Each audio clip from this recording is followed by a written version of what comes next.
زائنہ اپنے انجینئرنگ کی پڑھائی کے لیے بڑے شہر آئی۔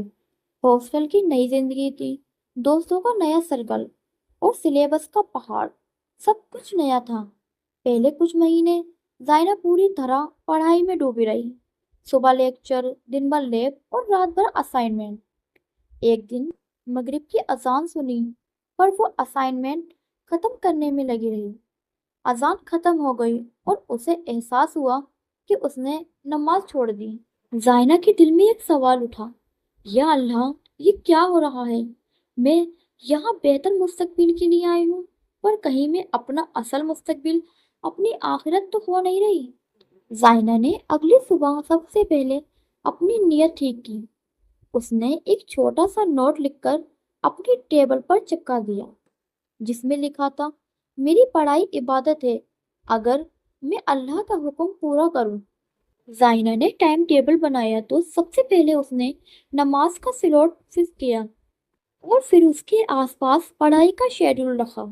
جب وہ نماز کے لیے اٹھتی تو اسے وہ چوری نہیں لگتی تھی، بلکہ اسے محسوس ہوتا تھا کہ وہ اللہ کا حکم پورا کر رہی ہے۔ اس کے وقت میں الگ سے برکت آنے لگی۔ جو چیپٹر پہلے 3 گھنٹے لیتا تھا، وہ چیپٹر اب 2 گھنٹے میں پورا ہو جاتا تھا۔ کچھ وقت گزرنے کے بعد زائنہ کے مڈ ٹرم آئے اور زائنہ نے محنت کی، پر اس کے مارکس اتنے اچھے نہیں آئے جتنے اس کے دوسرے دوستوں کے آئے تھے جو نماز نہیں پڑھتے تھے۔ زائنہ تھوڑی مایوس ہو گئی۔ اس کے دل میں شیطان نے وسوسہ ڈالا، دیکھ، اتنی نماز، اتنی محنت، پھر بھی کم مارکس، اس سے اچھا نماز چھوڑ کر زیادہ پڑھ لیتی۔ ایک رات زائنہ بہت پریشان تھی، اسے نیند نہیں آئی۔ اس نے اپنا قرآن کھولا اور ایک آیت پر نظر گئی۔ اس آیت کا ترجمہ تھا، اور میری کامیابی اللہ کی مدد سے ہے۔ زائنہ نے ریلائز کیا کہ اس کی غلطی یہ نہیں تھی کہ اس نے نماز پڑھی، بلکہ اس کی غلطی یہ تھی اس نے کامیابی کا فیصلہ صرف اپنے مارکس سے کیا تھا۔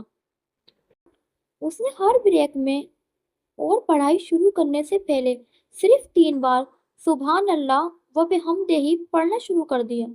یہ ذکر اس کے دل کو ترنت سکون دیتا تھا اور اس کے دماغ کو فوکس کرنے میں مدد کرتا تھا۔ نمبر 2، اس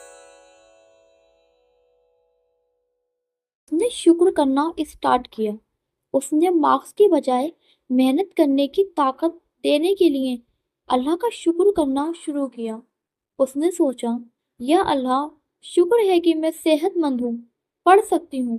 مارکس تو ایک ٹول ہے، اصل مقصد تو اچھا انسان بننا ہے۔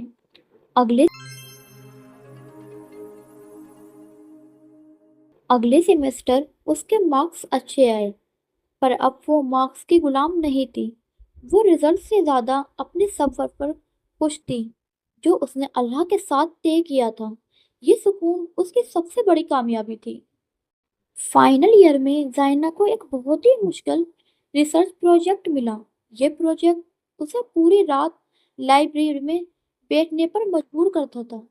اس کے دوست، جنہیں نماز اور عبادت سے کوئی لینا دینا نہیں تھا، زائنہ کا مذاق اڑاتی تھیں، انجینئر ہو، کوئی ملانی نہیں ہو۔ زائنہ نے اسمائل کی اور اس نے سمجھا، یہ سب میرا امتحان ہے۔ اسے ایک حدیث یاد آئی جس میں کہا گیا ہے، علم کی تلاش میں نکلنا بھی عبادت ہے۔ زائنہ نے اس پروجیکٹ کو صرف ڈگری کے لیے نہیں کیا، اس نے اسے ایک امانت سمجھا جو اللہ نے اسے دی تھی۔ جب زائنہ اسٹڈی کرتی تو اس کی نیت ہوتی، میں اس علم کو لوگوں کے فائدے کے لیے یوز کروں گی۔ زائنہ جب کسی دوست کی ہیلپ کرتی تو اس کی نیت ہوتی، کسی مسلمان بھائی یا بہن کی مدد کرنا بھی ایک صدقہ ہے۔ اس نے اپنے اخلاق کو سب کے ساتھ اچھا رکھا۔ جب کوئی سینئر اسے ڈانٹتا تو اس نے الحمدللہ کہا اور صبر کیا۔ اس نے ریلائز کیا کہ اللہ سے قریب رہنے کا مطلب صرف نماز نہیں ہے، بلکہ بہترین اخلاق بھی ہے۔ زائنہ نے نہ صرف اپنے پروجیکٹ میں کامیابی حاصل کی، بلکہ اس نے اپنے دوستوں اور پروفیسر کے دلوں میں بھی جگہ بنا لی۔ لوگ اسے گڈ ہیومن کہتے تھے۔ اس کے دوستوں نے اس کی نماز کا مذاق اڑانا چھوڑ دیا اور ان میں سے کچھ تو اس کے ساتھ نماز بھی پڑھنے لگے۔ زائنہ نے سیکھ لیا تھا کہ پڑھائی آپ کو اچھا پروفیشنل بناتی ہے پر ایمان آپ کو بہتر انسان بناتا ہے۔ اپنے ٹائم ٹیبل میں اللہ کو فرسٹ پرائیورٹی دو۔ جب آپ اللہ کا حق پورا کرو گے تو وہ آپ کے وقت میں برکت ڈال دے گا۔ چھوٹی چھوٹی آیتوں کو پڑھنے کو اپنی عادت بنا لو، یہ اسٹریس کو کم کرتی ہیں اور آپ کے دل کو ریفریش کرتی ہیں۔ اپنی اسٹڈی کو صرف جاب کا ذریعہ نہیں بلکہ خدمت اور علم کا عبادت سمجھو۔ نماز آپ کا وائی فائی ہے، اس سے کبھی ڈسکنیکٹ مت ہونا۔